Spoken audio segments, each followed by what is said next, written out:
দেখো বন্ধুরা, মাছগুলোকে কেটে ধুয়ে পরিষ্কার করে নুন হলুদ মাখিয়ে নিয়েছি। এবার ভাজা করব।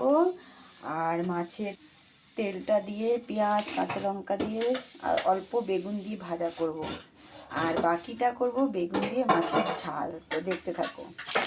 এই যে দেখো, সবার আগে মাথা দুটো, লেজা দুটো আর 3 পিস মাছ ভাজা করতে বসিয়ে দিলাম আমার ফেভারিট কালো কড়াইতে। দেখতেই পাচ্ছ। এখন বেশ সুন্দর করে মাছগুলোকে আগে ভাজা করে তুলে নেব।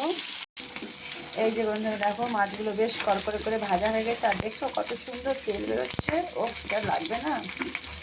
মাছগুলো আগে তুলে নিই, বাকি মাছগুলো দিয়ে দিলাম ভাজা করার জন্য। দেখো এদিকে মাছের ঝালের তেলটা বেশ গরম হয়ে গেছে।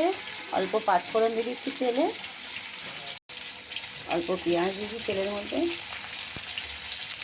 পেঁয়াজটা হালকা ভেজে নেওয়া হবে। দিয়ে দিলাম 2 কোয়া রসুন, একটু চিরা চিরা করে কেটে। রসুনটাও বেশ একটু ভেজে নিই। বেশ হালকা হালকা ভাজা ভাজা হয়ে গেছে। এবার একটু দিয়ে দিচ্ছি আমি কেটে রাখা বেগুন। আজকে বেগুনগুলো একটু কুচিয়ে কাটা হয়েছে। সবসময় তো আমরা সর্ষে ইলিশ খাই, ভাপা ইলিশ খাই। আজকে ভাজা একটু আলাদা বানাই। স্বাদ অনুসারে লবণ দিয়ে দিচ্ছি। 1/2 চামচ থেকে একটু কম হলুদ গুঁড়ো দিয়ে একটু ভালো করে নেড়ে চেড়ে ভেজে নেওয়া হবে বেগুনটাকে। এদিকে একটু মাছ ভাজার তেল তুলে রাখা হয়েছে ভাজা ভাজা মাছের সাথে খাওয়ার জন্য। আর এদিকে দিয়ে দিচ্ছি যে মাছের তেলটা আছে, ওই তেলের মধ্যেই দিয়ে পেঁয়াজ দিয়ে দেওয়া হচ্ছে। এটা হবে মাছের তেল। এতে বেশ বেশি করে পেঁয়াজ দেওয়া হবে। দেখো এতগুলো পেঁয়াজ দিয়েছি। তেলটা ভাজা ভাজা হবে। পেঁয়াজগুলোর মধ্যে দিয়ে দেওয়া হচ্ছে অল্প করে বেগুন। এটা তেল দিয়ে পেঁয়াজ দিয়ে ভাজতে হবে, ওটাকে অল্প করে একদম। এবার একটু ভেজে নেবো আগে, তারপরে মশলাটা দেবো। এদিকে মাছের ঝালটাতে আমি দিয়ে দিলাম বেশ কিছু কাঁচা লঙ্কা চিড়ে চিড়ে আর একটা টমেটো দিয়েছি, বেশি দিলাম না। একটু ভাজা ভাজা করে নিয়ে আসবে, তারপরে লঙ্কার গুঁড়োটা দেবো। আর এদিকে দেখো মাছের তেলটার মধ্যে অনেকগুলো কাঁচা লঙ্কা চিড়ে চিড়ে দিয়েছি। একটু ঝাল ঝাল হবে।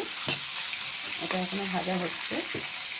মাছের তেলটার মধ্যে রং হওয়ার জন্য আমি হালকা একটু লঙ্কার গুঁড়ো দিলাম, লাল লাল হবে একটু। আর মাছের ঝালে আমি দিয়ে দিয়েছি 1/2 চামচ লঙ্কার গুঁড়ো। এটাও ঝাল ঝাল হবে, আমরা একটু স্পাইসি খাই আর স্পাইসিও বানাবো, সেই কারণে। এবার দিয়ে দিচ্ছি স্বাদ অনুসারে লবণ। আর দিয়ে দিলাম হলুদ গুঁড়ো। এবার গিয়ে কালারটা এসেছে। আমি কিন্তু একদমই ভুলে গেছিলাম নুন আর হলুদ গুঁড়োটা দেওয়ার জন্য। তো দেখো এবারে কালারটা কত সুন্দর লাগছে। কোনো একটা জিনিসে যদি কমতি হয়ে যায় তখন জিনিসটা কিন্তু পারফেক্ট দেখা যায় না। এবার ওটা চাই আমাদের সিঙ্গারে হোক আর রান্নাতে হোক, যখন সব কিছু সম্পূর্ণ থাকে তখন তরকারিটাও সম্পূর্ণ হয়, আমাদের সাজগোজটাও সম্পূর্ণ হয়। দেখো এবার দিয়ে দিচ্ছে এতে অল্প পরিমাণ জল। বেশি ঝোল রাখবো না, একদম গায়ে মাথা হবে। জলটা দিয়ে দেওয়ার পরে এবার দেখো মাছের মাথাটা দিয়ে দিচ্ছি আর একটা লেজা মাছ। অনেকভাবে হবে তো, ভাজা মাছটাও খাবো আমরা, সেই কারণে সব কিছু অল্প অল্প। এই দেখো এদিকে তেলটাও প্রায় ভাজা ভাজা হয়ে গেছে। যখন এইদিকে তরকারিটা নাড়তে দিয়ে এটা একটু নিচে লেগে যাবে বন্ধুরা।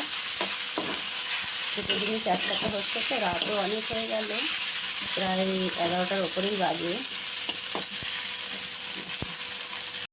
তো বন্ধুরা দেখো মাছের তেলটাও ফাইনালি হয়ে গেছে। দেখো কি সুন্দর লাল লাল হয়েছে, একদম চটপটে চটপটে। আর এই দেখো মাছের ঝালটাও বেগুন দিয়ে বেশ মাখা মাখা হয়েছে। দেখো তো আমার রেসিপিগুলো তোমাদের কেমন লাগলো অবশ্যই একটু কমেন্ট করে জানাবে। আর যদি ভালো লেগে থাকে তাহলে একটা লাইক একটা শেয়ার করে দেবে। ধন্যবাদ, সবাই ভালো থেকো, টাটা বাই বাই। আবার দেখা হবে নতুন ভিডিওর সাথে।